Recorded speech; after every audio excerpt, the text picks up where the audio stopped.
Hi, this is Maria Olson. You may know me from Trophy Heads or Starry Eyes and maybe Paranormal Activity 3.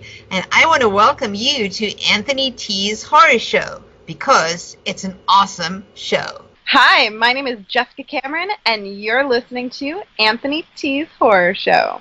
Hey, fellow horror fans. This is Troy Escamilla, the director of Party Night and Mrs. Claus, and you are listening to Anthony T's Horror Show. Enjoy.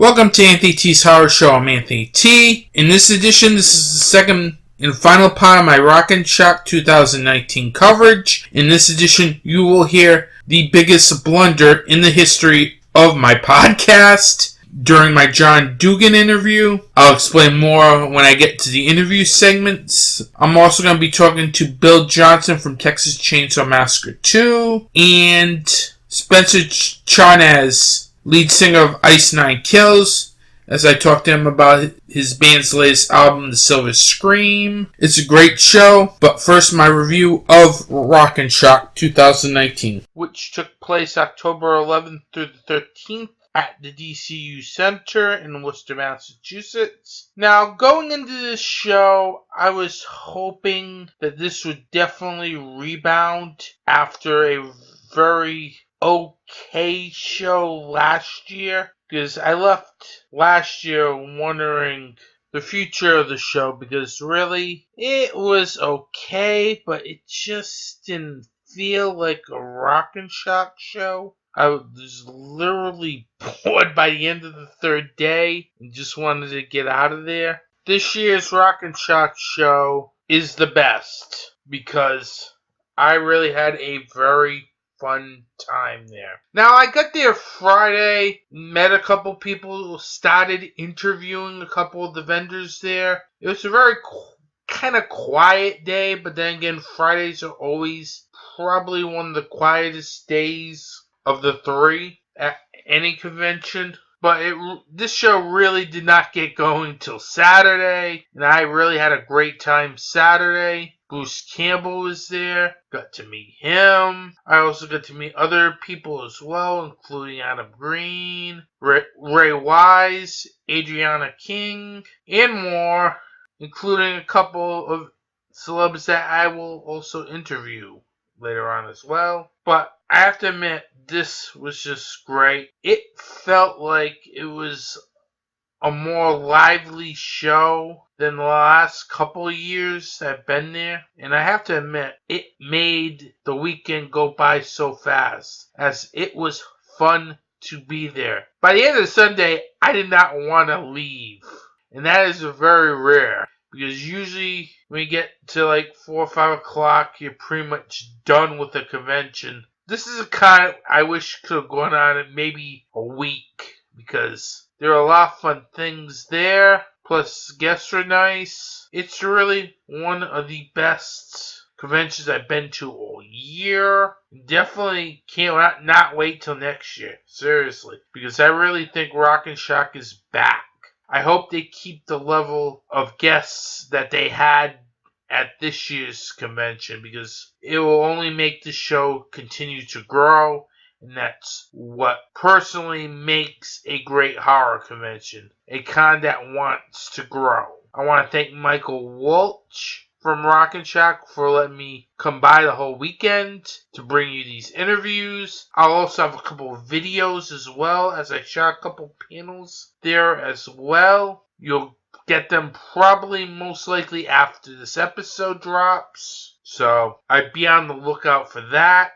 I can't wait for Rock and Shock to happen again next year, as I know this is going to be a fun show. I really hope they make it better next year, because I like cons when I don't want to leave after Sunday, and this was one of them. So, congratulations to everyone over at Rock and Shock, as they really put on a successful show this year. When I come back, I'll start up the interviews.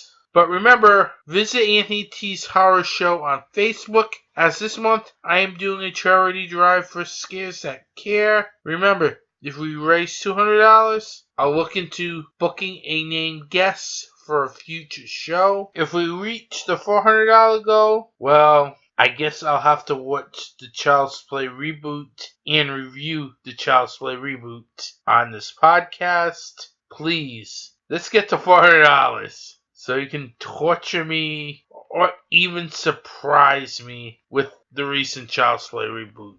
Now here's a commercial about what Scares That Care does. Every day there's a family struggling with hospital bills to care for their sick child who is fighting an illness. There's a woman who is fighting breast cancer and is having trouble making ends meet while paying for their treatment. And there are burn victims that are going through treatments to heal their deep wounds. There is a charity in the horror community that helps these people. Scares That Care is an organization that helps families deal with the bills for their child. They help women get the treatment they need to fight breast cancer, and they help people who are dealing with severe burns get the help they need to heal. Scares That Care is a 100% volunteer organization and 501c3 nonprofit charity that is dedicated to helping these people in fighting real monsters. To find out more information or to donate to Scares That Care, you can go to www.scaresthatcare.org. Every donation helps Scares That Care fight real monsters. Hey guys, this is Steve and Christina. I'm the founder, owner, creator, and host of Super Retro Throwback Reviews. Are you looking for the best movie reviews, music reviews, video game reviews, and Comic-Con coverage all around? Well then look no further. Definitely check out Super Retro Throwback Reviews on YouTube and our new audio podcast, the new and improved Super Retro Throwback Reviews audio files version 2.0 on the following media distributors: Podbean, Google Play, Stitcher, SoundCloud, iTunes, and Spotify. Pass is over, John. Time for something new and improved. Besides Anthony T's Horror Show, you can also listen to these other fine podcasts on the Doc Discussions Network. Doc Discussions, hosted by Philip Perrone and Michael Darwin. You Know Nothing, Jon Snow, a Game of Thrones podcast. Bullets, Brothels, and Bots, a Westworld podcast. Halloween Boutique Psychotronic Reviews, and Searching for American Gods. You can find Doc Discussions on the web at www.docdiscussions.com, and Doc Discussions is also available on iTunes, Stitcher, Google Play, and Spotify.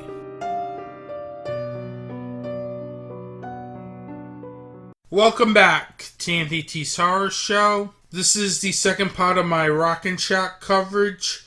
Now, if you missed the first part of my Rock and Shock coverage, aka episode 31, please go back and listen to it over on DocDiscussions.com, Doc Discussions on iTunes, Stitcher, Google Play, iHeartRadio, and whatever other podcasting platforms Doc Discussions is on, and also on Anthony T's Horror Show on YouTube at youtube.com/Anthony Thurber, THURBER. The show's also up on my official website, AnthonyT'sHorrorShow.blogspot.com. I just want to let everyone know it's listener discretion advised, as is a very crazy episode, as I chat with Ben Goldsmith, the writer of The Seance Room, James Lamont, and Erica Looker from It Came From the 508 Productions. and also Steven Della Sala and Jason Levy from Fuzz on the Lens Productions, as we chatted about Terrifier and their latest film, Abnormal Attraction. Now we're getting to the main interviews. The interviews that used people want to hear. And I'm definitely going to start this off with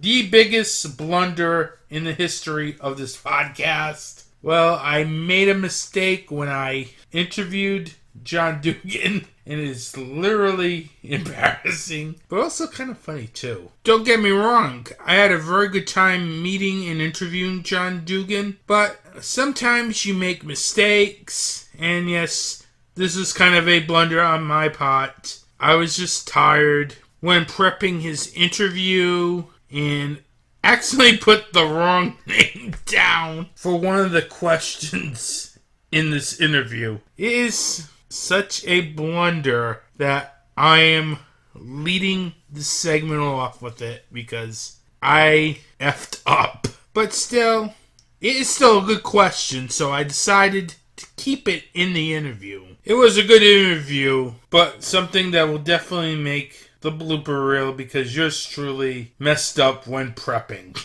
for the interview. But it was a very nice meeting John Dugan and had a very fun time. And he's also a nice guy as well. After that, I'll be interviewing Bill Johnson from Texas Chainsaw Massacre 2 as he played Leatherface in the film. Then I'll be talking comics again as I interview writer Dave Kann as we talk about his comic book series Lovecraft Private Investigator. Then the interviews wrap up with my interview with Ice Nine Kills lead singer Spencer Charnas as we talk about his band's latest album, The Silver Scream, and the upcoming Final Cut edition of The Silver Scream. With that, here's probably my most infamous interview that yours truly blundered.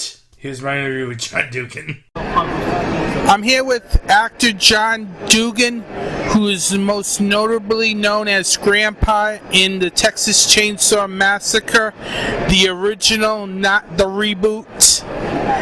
How you doing today, John? I'm doing great. I've had a great weekend. It's a great convention. What made you get into acting? I was in high school, and they were doing a play. And back in those days, in the 60s, we had like a dress code, and you had to keep your hair a certain length, and you had to wear a certain kind of shirt and all that.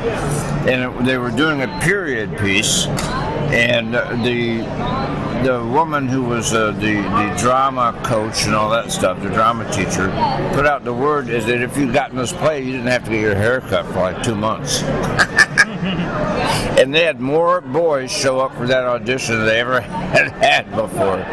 So I showed up, and I ended up getting the lead role. And then I was just, from the moment that curtain went up, and I was on stage, and the lights and the audience were out there, I was just hooked. And I decided this is what I want to do. I hadn't figured out what I wanted to do with my life yet. And I was immediately hooked on acting. I got the bug. Now, how did you become involved with the Texas Chainsaw Massacre? Well, I can give you the long version, or the short version is my brother-in-law wrote it. My sister was married to Kim Henkel, and I was doing a children's play in Chicago at the Goodman Theater, and he called and asked if I could come to Texas and work on this film with him, and so I went and quit the play, and the next week I flew to Austin.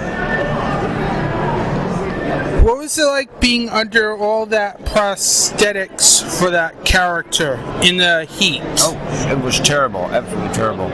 It was liquid latex, which is, I was maybe one of the last people they ever used that technique on, and it was applied to my face with spirit gum, so it was glued down. It was kind of like a rubber mask, but it was in sections, and it was glued down to my face with spirit gum. And it itched, it was hot, and there was sweat underneath it, and it was terrible, just awful. I don't think I could do it again at my age now. I'd have like a heart attack or something. Now, how long was that makeup process for? The first time it took them 7 hours to put it on. The second time they had it down to about 5 hours because they knew what they were doing more.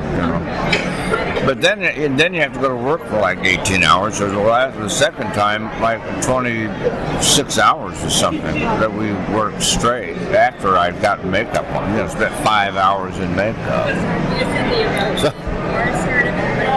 now, what was it like to work with the late Gunnar Hansen and the late Jim Sadow? Jim Sadow was a marvelous actor and a great guy.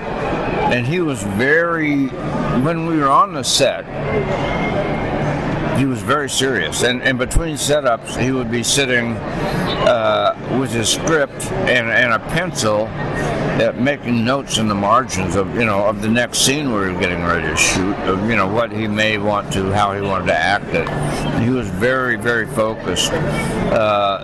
Gunnar, I didn't know that well, really, because neither one of us, Gunnar and I, neither one had lines really, so there wasn't any verbal communication between the two of us on camera. But we became wonderful close friends later in life after we started making personal appearances together and things like that. But he was a gentle, smart, funny man, just a great guy to hang around with. Now, what was it like in the introduction to your character of Grandpa when Ed Neal and Jim Sadow was carrying you down the stairs? Was that a stunt double? No, it was Ed Neal and Gunnar Hansen that were carrying me down the stairs. Oh, my bad. Sorry, I apologize. It's easy to screw that up. We had to do that. We had to do it about 6 or 7 times because Ed, who was on the bottom, kept going faster than Gunnar could go, and the chair kept tilting, and I kept sliding out of it. In my direction, from Toby and Kim Henkel, was just to be completely limp and do not react, do not do anything. And so I'd start sliding out of the chair, and Ed would start trying to stuff me back in the chair, and then then somebody would laugh, and Toby's like, cut, let's do it again.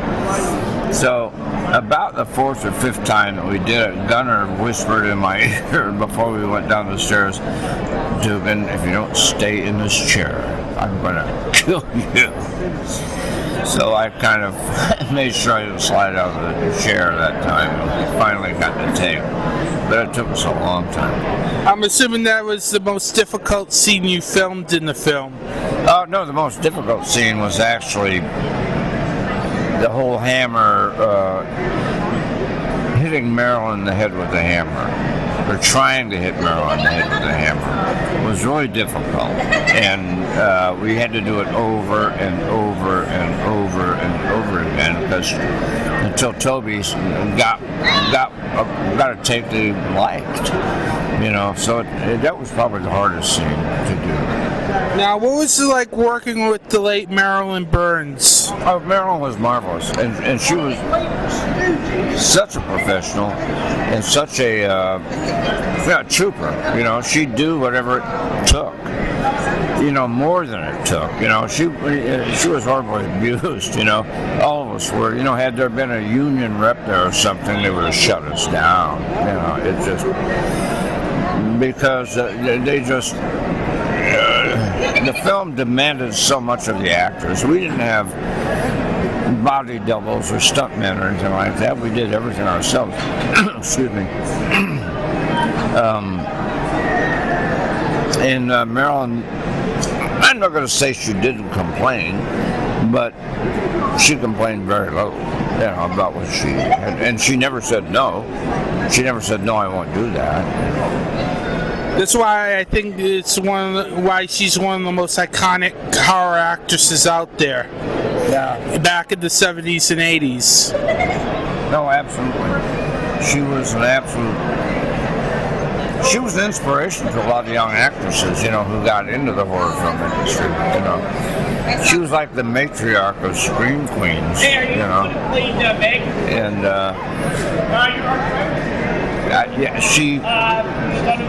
she was a doll. I adored her.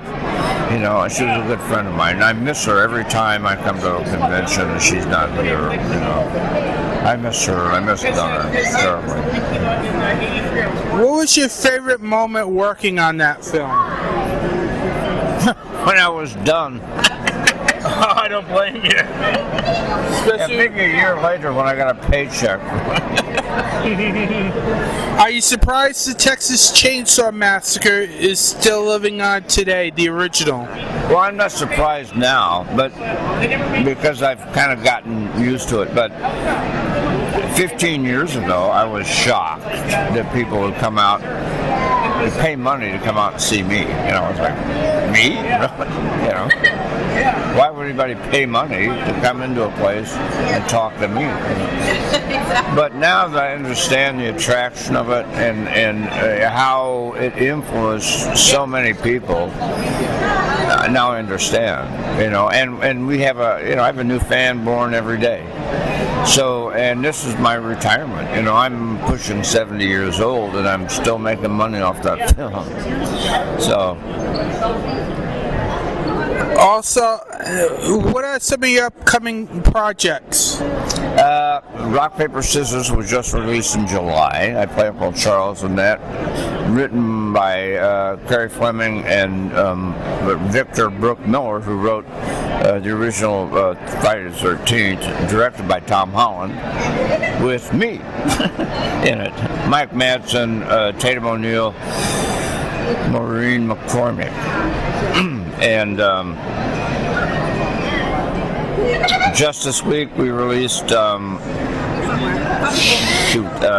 Deviant Behavior, which was a film I shot a couple of years ago in Corpus Christi. It was all shot in Corpus Christi, Texas, with a local crew, and I play a homicide detective tracking down a serial killer.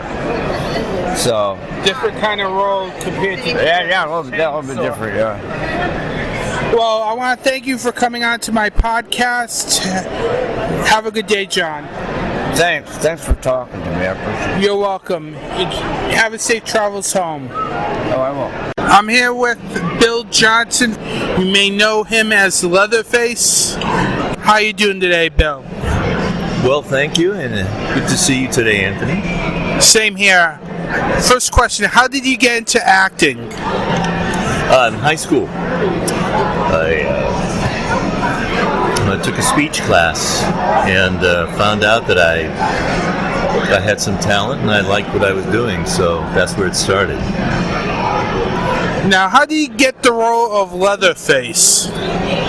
That was a standard audition. This was a Hollywood movie. It was shooting in Texas, and the casting announcements went out to all the agencies for talent. And I got a call, and they liked who I was, the way I was doing it, and they called me back, and I got the role. Did you see the first Texas Chainsaw Massacre film in preparation of playing Leatherface for Texas Chainsaw Massacre 2? And if so, what do you think of Gunnar Hansen's performance in that film?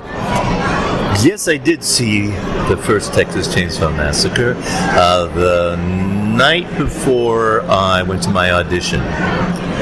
And I had not seen it previously to that, and I didn't realize what I'd be in for because it was very disturbing. It was unseemingly deep disturbance in my psyche after watching that. I made sure I checked all the windows and doors, etc. Gunnar was... I thought to myself, well, this is a perfect movie and everybody's perfect. What am I supposed to do? There's no ceiling left, so Fortunately, this script was a parallel universe, and the character in that sense was fresh, because it was a different aspect of Leatherface's personality, and I was able to run with that. And so there was no conflict, and it was all in alignment. Now, what were some of the challenges that you had to deal with while you were in the Leatherface costume? Mostly the heat was a big problem in Texas, because it was, usually triple digits every day, sometimes hotter, and it was like that at night as well. So my makeup would just sweat off if I wasn't in air conditioning. So that was probably one of the major problems. Also, with a mask on, there was no depth perception, so it was difficult to tell how to avoid objects that you would, especially if you were moving quickly.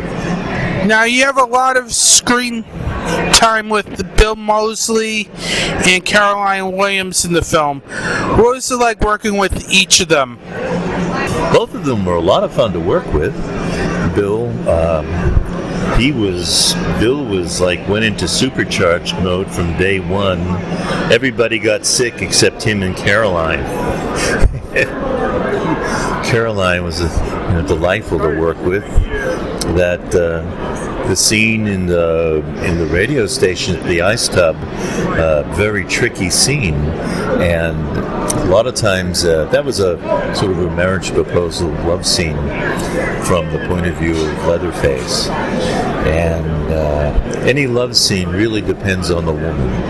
If the woman's not into it, then the scene falls flat no matter what the guy does. And Caroline was, as the actress, was signaling to me, go for it. So we went for it, and it turned out to be pretty hot.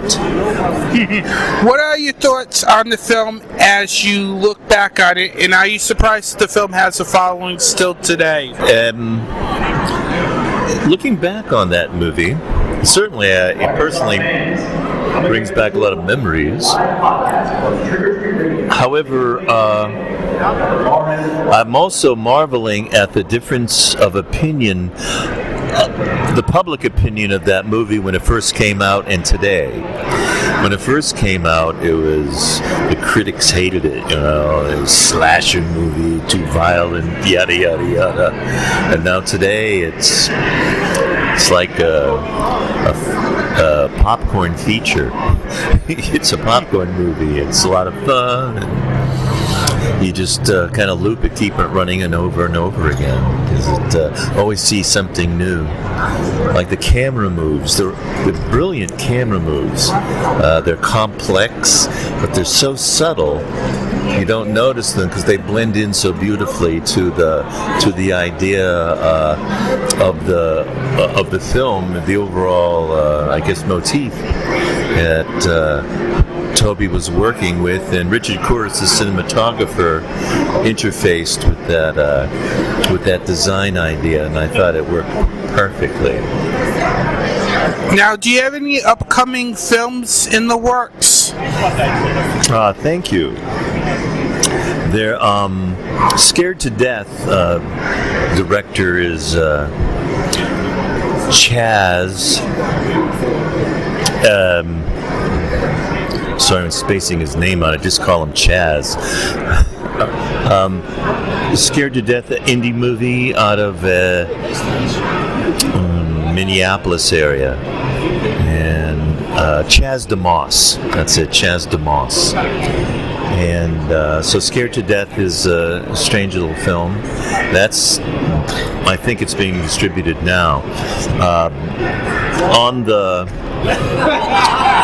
runway, getting ready to shoot some stuff. Butcher's Bluff by William Instone. You can find him on Facebook.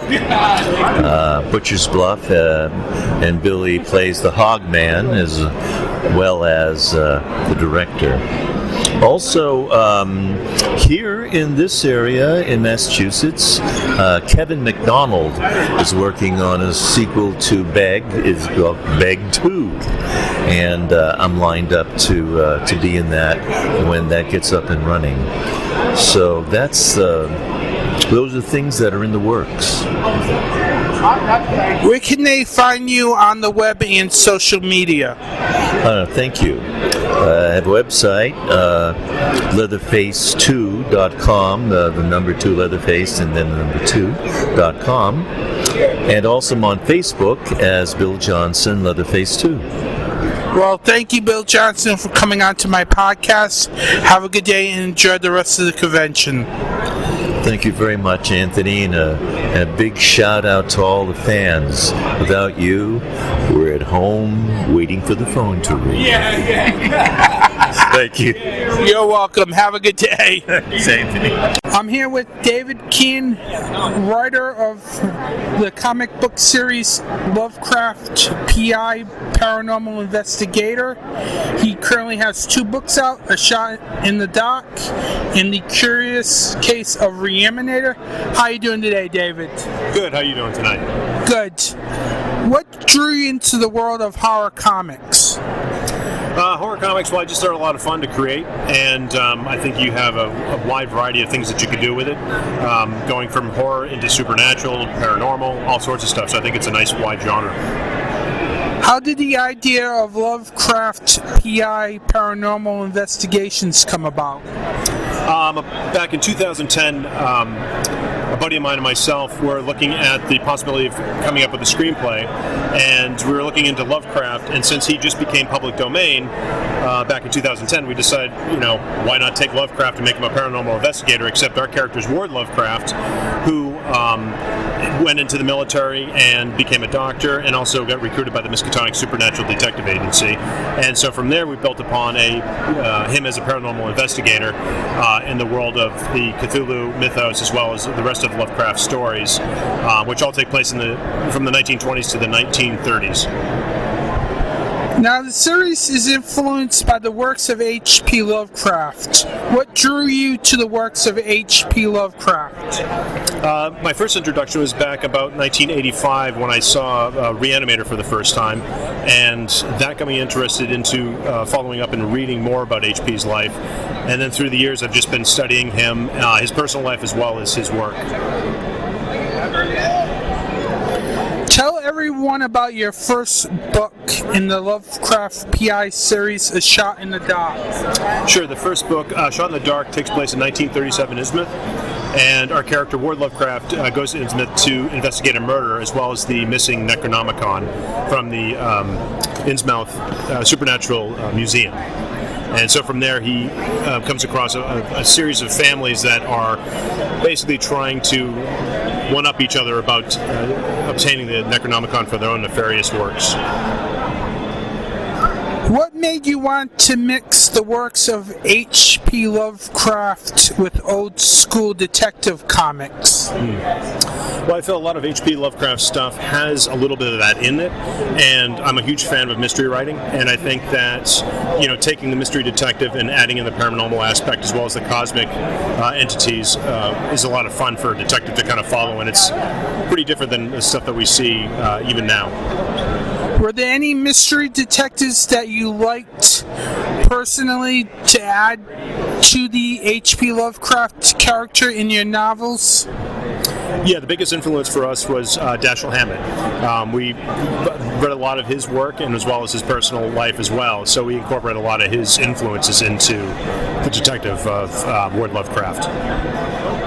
What made you want to draw the story around Lovecraft's Dugan with your debut novel? Well, our writing partner on that was his story that he wanted to tell, so that's the first one we decided to come to life with in the first issue. That was his favorite story, so we went with Innsmouth. And then the second book we're working with is Pieces of Call of Cthulhu and Reanimator itself.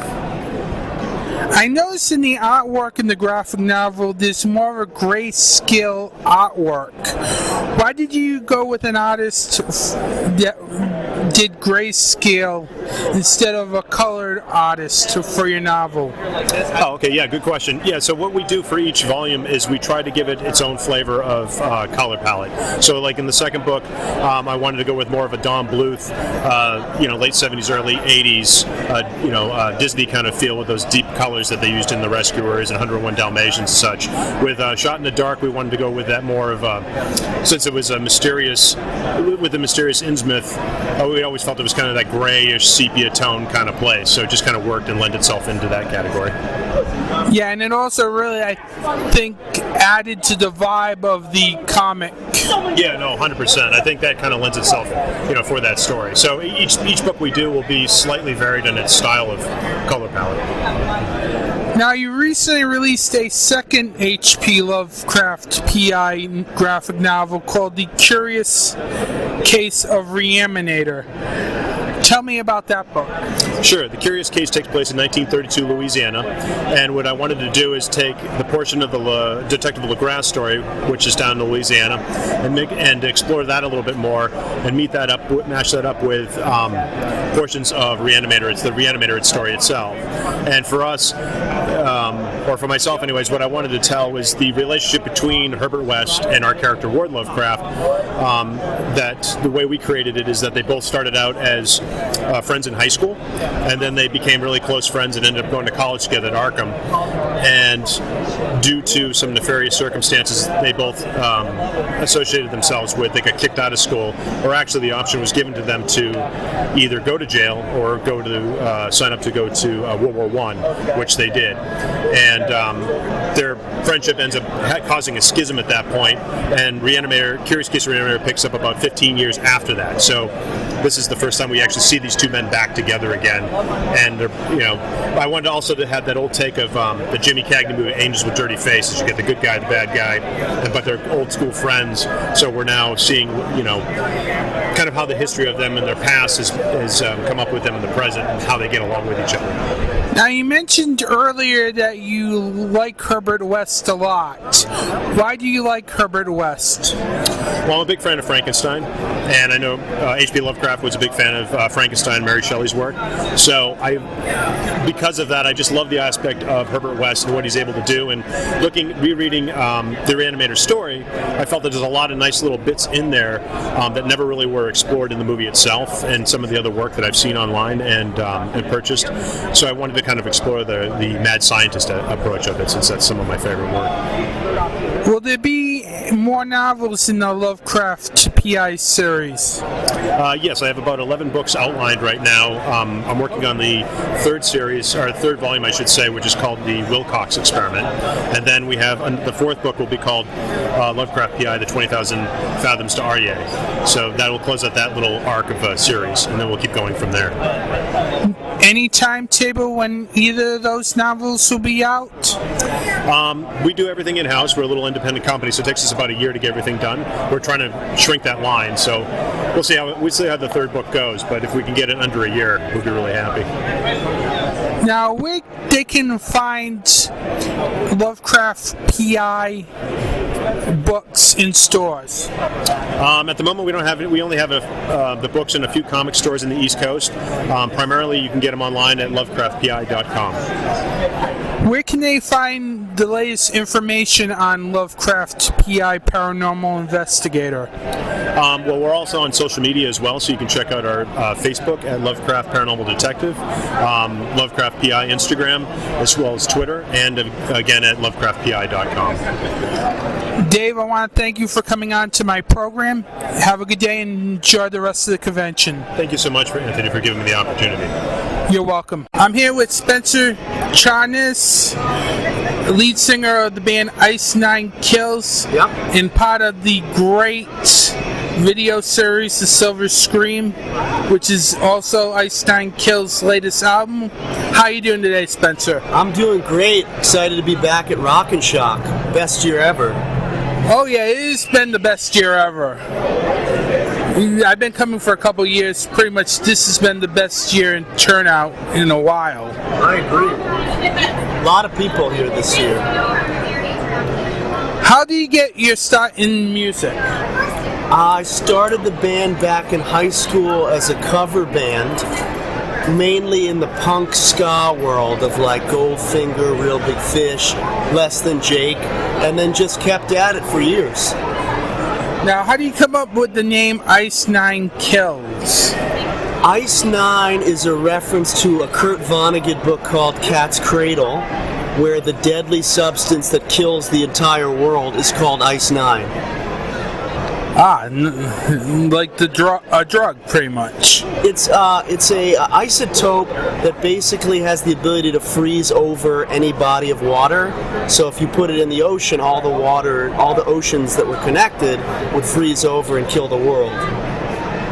Now, what made you want to change from ska music to metal music? I think it was just a natural progression of what music I liked at the time, but we still include a lot of the early influences of punk and ska in the band today. In some songs, we even have cameos from ska bands like Less Than Jake. Yeah, I've noticed that, especially with your latest single as well, It Is the End. Yes, that was a great time and really fun to include Less Than Jake and Phoenix TX on that song. Now, your latest album is The Silver Scream. How did you come up with the concept of the album? Horror has always been very near and dear to my bloody heart. And so I thought it was time that we go full force into a conceptual record about horror. I thought it was the appropriate time. Now, what are some of your favorite horror films since you went into a conceptual album about horror? Other than the ones that are on The Silver Scream, I really like Silent Night, Deadly Night. Oh wait, that's on it. Scream, American Psycho, Pet Sematary, so many. The Prowler, The Burning. Now, on one of the album's tracks, Enjoy Your Sleigh, which is a homage to Stanley Kubrick's The Shining, the track also features Sam Kubrick, the grandson of Stanley Kubrick. How did you make the connection to have Sam Kubrick to be your guest on Enjoy Your Sleigh? We were touring in England with a band called Shields, and it turned out that the singer in the band, Sam, was Stanley Kubrick's grandson. So we became very good friends with them, and when it came time to do a song about The Shining, I thought it would be awesome to include him on the track. Now, did he share any great memories of his father, Stanley, with you? He told me that his grandfather was a really nice guy, and that he died when Samuel was pretty young, but that he definitely made a lasting impression on him. You also have Stranger Things and Dr. Sleep actress and singer Chelsea Talmadge on the album as well for the track Love Bites. How did that collaboration come about? We became friends, we had mutual friends, and I saw her singing one night at a karaoke bar, and I asked her to be part of the track because I thought she would be a fantastic addition to it. We needed a female vocalist, and it went great. Now, did you know at the time that she was in Stranger Things? I did. It was after I think the first season had already come out, and that was another factor in including her that I thought our fans would enjoy that cameo from a horror sci-fi kind of an angle. Now, how did the concept for the videos in The Silver Scream come about? I had an idea to do interweaving narrative throughout the videos, and I thought it would be cool to do it where I was playing myself, and I teamed up with Daniel Horahan, also known as Mouthguard, and we put it together. Now, what was the toughest video to shoot out of the 5? I would say It Is the End, just because of the intense makeup and contacts that I was wearing for pretty much 2 days straight. Now, what was it like shooting the final climax to that video? During the climax, we were all very hard, but it was a lot of fun to do. Now, one of the things I really liked about it, besides you in it, because you really do play a great psychopath, laugh. Thank you. My mother said the same thing. Was the fact that you also had a good actor playing the deranged, egotistic psychiatrist. He was great. Tell me about him. He's a fantastic actor. Paul Taft is his name. And he was just a fantastic addition to the cast. He really has great comic timing, highly experienced, and he really provided great chemistry. Speaking of actors, you also got to work with Ricky Dean Logan in Stabbing in the Dock. What was it like working with him? He's fantastic. We actually met him at a convention in Massachusetts called ScareCon, and we just hit it off. He's a musician, and we ended up jamming with acoustic guitars that night and became good friends with him and asked him if he would be a part of the video, and he was great.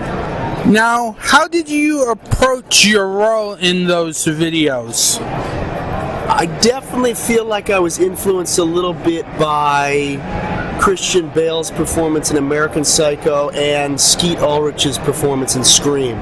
So I kind of took those as my cues in how to behave, and then tried to throw in some of my own ideas. Now, one of the things I noticed you guys did very well was to get around the likenesses of Jason, Michael Myers, and so on. How did you guys do it? We tried to operate in the area that's known as parody, so that it wouldn't be infringing on the actual intellectual property of those films and franchises. And it seems like we did pretty well because no one sued us yet. Yeah, I'm surprised. Me too. Our lawyer is too. I think he was disappointed. I know you had a fight with Disney over a shirt. Yes, Mickey and I used to date back in the day, and I think Mickey was a bit pissed about that. Typical Disney for you. Yes, very Disney. Now, will you use the same concept on your next album? I'm not quite sure. Still deciding.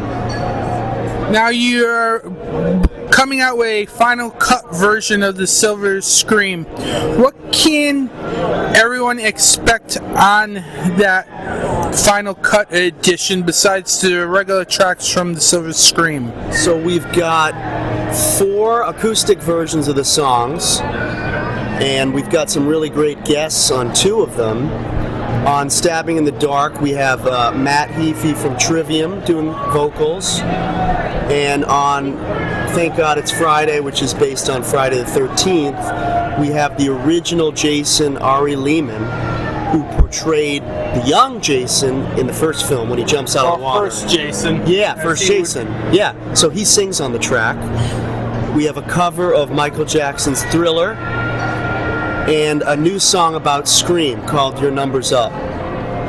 No music videos on this package? We will have a music video / lyric video for Your Number's Up that we just finished wrapping, that will be released most likely October 25th. Okay, and also you can right now check out Stabbing in the Dock on YouTube, the acoustic version. Yes, please do.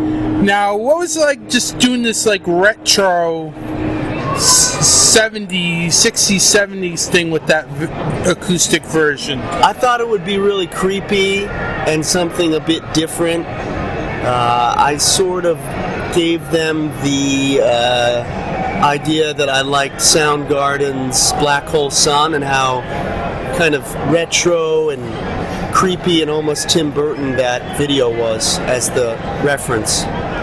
Now, you're also the co-owner of Cleaver, where we're conducting this interview at. Yeah. How did you find that company? I wanted to do a company where some stuff that might not fit with Ice Nine Kills aesthetic would work, so it was kind of another outlet for creativity.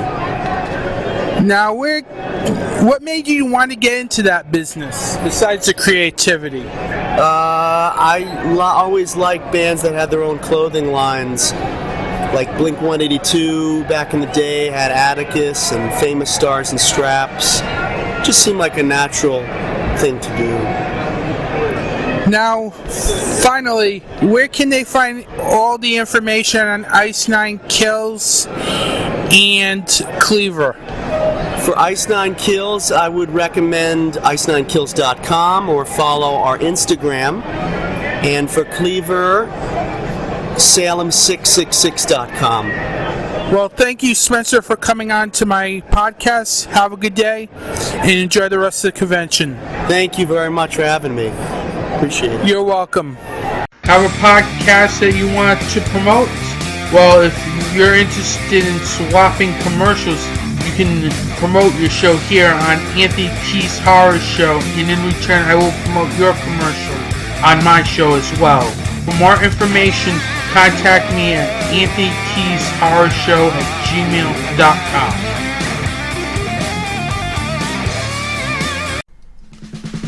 You can find Anthony T's Horror Show on social media on these platforms.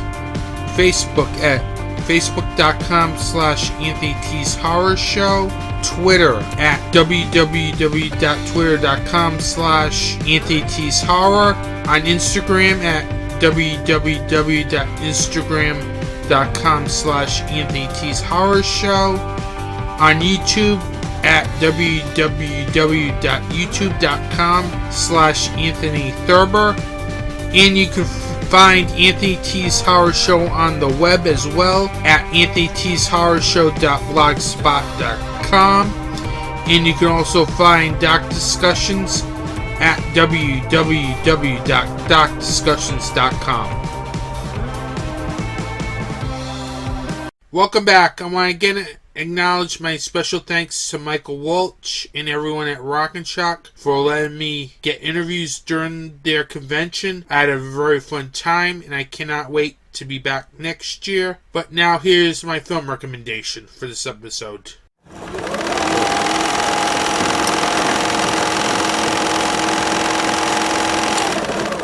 For my film recommendation this episode, I'm recommending the film Candy Corn. Now, this is a film that I might get some flack on for recommending, because this has a very low score of 3.8 out of 10 on IMDb, which is ridiculous. I don't know why this film has a 3.8 out of 10. I don't know what people are seeing in this film, because I really thought this was a great film. I think this is one of the best films I've seen all year. Maybe top 5, top 3, as this was a very slow burn of a horror film. And the type of slow burn of a horror film is appropriate for this film, as this film was a very gritty, slow burn from start to finish, but it is just great.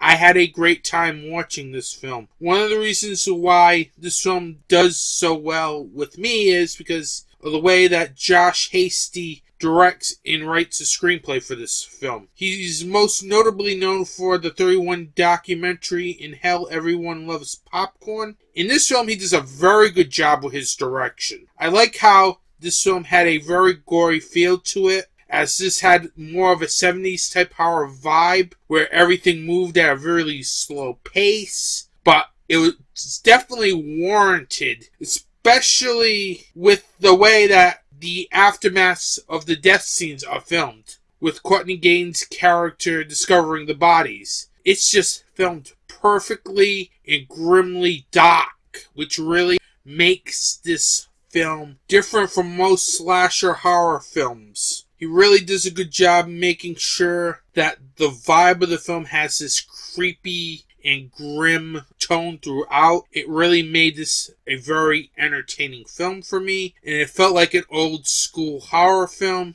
from the 70s, early 80s. Hasty does a good job building up everything, whether it's his direction in the scenes to how he approaches each of the scenes in the screenwriting process, with the character aspects in action sequences. It really made this film a very dark and serious horror film. I know some people will get very bored with this film, especially with the aftermath of the death scenes, but it works so perfectly here, as it adds depth to the tone of the film. When a film adds depth to a tone, it's really doing a good job achieving what the film is. And this film does this very well, as this is a very, very dark film from start to finish. But one thing that I really also took away from this film was the fact that I really want to see Pancho Moller and Courtney Gaines act in more serious horror films, because I thought both of them in this film were great,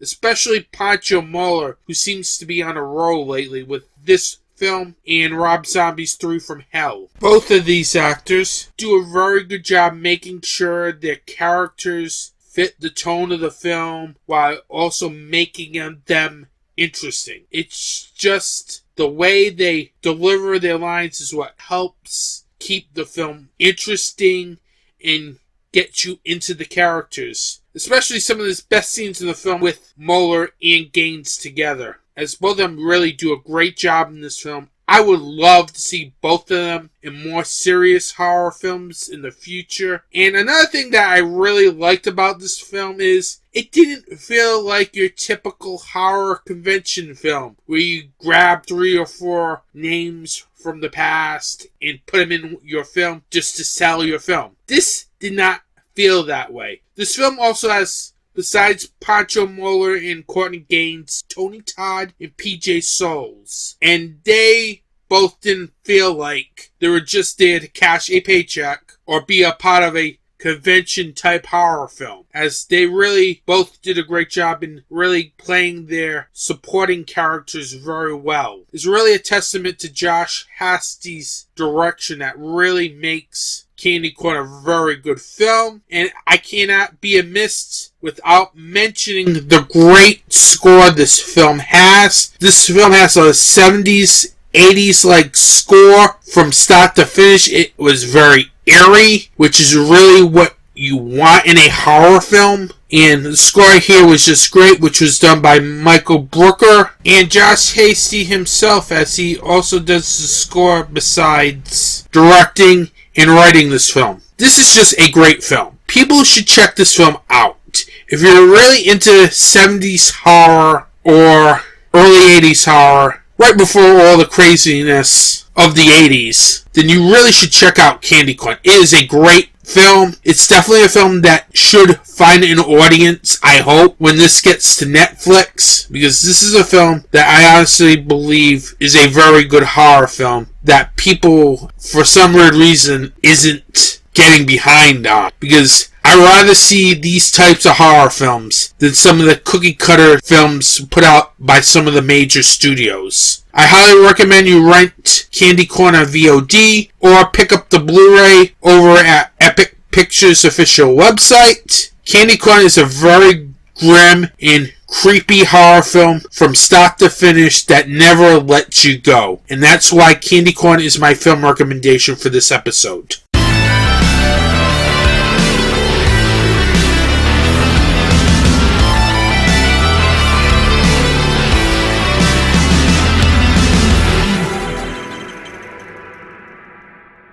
On Anthony T's Horror Show on YouTube, I recently put up the first of 2 panels that I filmed at Rock and Shock. It's the DIY Filmmakers panel. It features directors Alex Di Vincio, Kyle Kirchta, both Fulkerson, both from Survival of the Film Freaks, Brian Poland from Morbid Vision Films, and Andrea Wolin. Definitely check out this panel if you're interested in filmmaking. I also have another independent panel that will be up soon, the Indie Comics, featuring comic artists and owners from the indie comic world. That will be up soon on the YouTube channel. With that, this wraps up another episode of Anthony T's Horror Show. I want to thank you for listening and have a good day and support indie horror.